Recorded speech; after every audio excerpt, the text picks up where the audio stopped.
بسم اللہ الرحمن الرحیم۔ کنیز کی محبت میں ہاتھ جلا ڈالا۔ حضرت سیدنا ابو عباس بن عطا رحمۃ اللہ علیہ سے منقول ہے کہ ایک حسین و جمیل نوجوان میرے حلقے درس میں آ کر بیٹھا کرتا۔ اس کا ایک ہاتھ ہمیشہ کپڑے سے ڈھکا رہتا۔ ایک دن خوب بارش ہوئی اور ہمارے حلقے درس میں اس نوجوان کے علاوہ کوئی نہ آیا۔ میں نے دل میں کہا کہ آج اس کے ہاتھ کے بارے میں ضرور پوچھوں گا۔ پہلے تو میں نے اپنے خیال کو دفع کرتا رہا لیکن مجھ سے رہا نہ گیا۔ بالآخر میں نے پوچھ ہی لیا، اے نوجوان، اشتہار ہاتھ کو کیا ہوا؟ کہا میرا واقعہ بہت عجیب و غریب ہے۔ میں نے کہا تم بیان کرو۔ کہا کہ میں فلاں بن فلاں ہوں۔ میرے والد نے انتقال کے بعد میرے لیے 30,000 دینار چھوڑے تھے۔ میں ان سے کاروبار کرتا رہا۔ پھر میں ایک کنیز کی محبت میں گرفتار ہوا اور اسے 6,000 دینار میں خرید لیا۔ جب اسے گھر لایا تو اس نے کہا کہ تجھے روئے زمین پر تجھ سے زیادہ ناپسند کوئی نہیں، تو مجھے میرے سابقہ مالک کی طرف لوٹا دے۔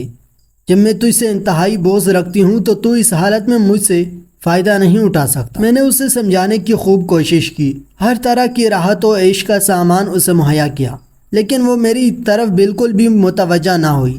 میں جتنا اسے پیار کرتا وہ اتنی ہی نفرت سے پیش آئی۔ اس کے اس رویے سے میرا دل غمگین ہو گیا۔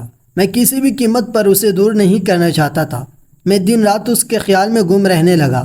میری یہ حالت دیکھ کر میری ایک عمر رسیدہ خادمہ نے کہا، تو اس کے غم میں اپنی جان کیوں دیتا ہے؟ اس کنیز کو کمرے میں بند کر دے، کچھ ہی دنوں میں اس کے ہوش ٹھکانے آ جائیں گے۔ چنانچہ کنیز کو ایک علیحدہ کمرے میں بھجوا دیا گیا۔ اب اس کی حالت یہ تھی کہ نہ کچھ کھائی نہ پہنی، بس ہر وقت روتی ہی رہتی۔ اس کا جسم نہایت کمزور ہوتا گیا، ایسا لگتا تھا کہ اب یہ انتقال کر جائے گی۔ میں روزانہ اس کے پاس جایا کرتا، اسے خوش کرنے کی کوشش کرتا، لیکن وہ میری کسی بات کا جواب نہ دیتی۔ 4 دن بعد میں نے کہا کہ اگر کوئی چیز کھانے کو جی کر رہا ہے تو بتاؤ۔ خلاف توقع میری جانب متوجہ ہوئی اور کہا کہ میں دلیا کھانا چاہتی ہوں۔ انہیں اس کے کلام سے خوش ہوا اور قسم کھا لی کہ میں اپنے ہاتھوں سے ہی دلیا تیار کروں گا۔ چنانچہ میں نے آگ جلائی اور دیگچی میں آٹا وغیرہ ڈال کر اپنے ہاتھ سے پکانے لگا۔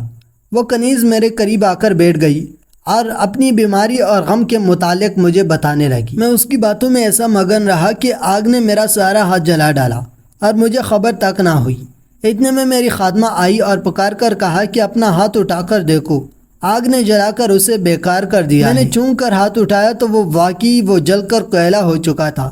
حضرت سیدنا ابو عباس بن عطا رحمۃ اللہ علیہ فرماتے ہیں کہ اس نوجوان کا حیرت انگیز واقعہ سن کر میں حیرت سے چیخ پڑا اور کہا کہ خلوق کی محبت میں تیرا کیا حال ہو گیا ہے؟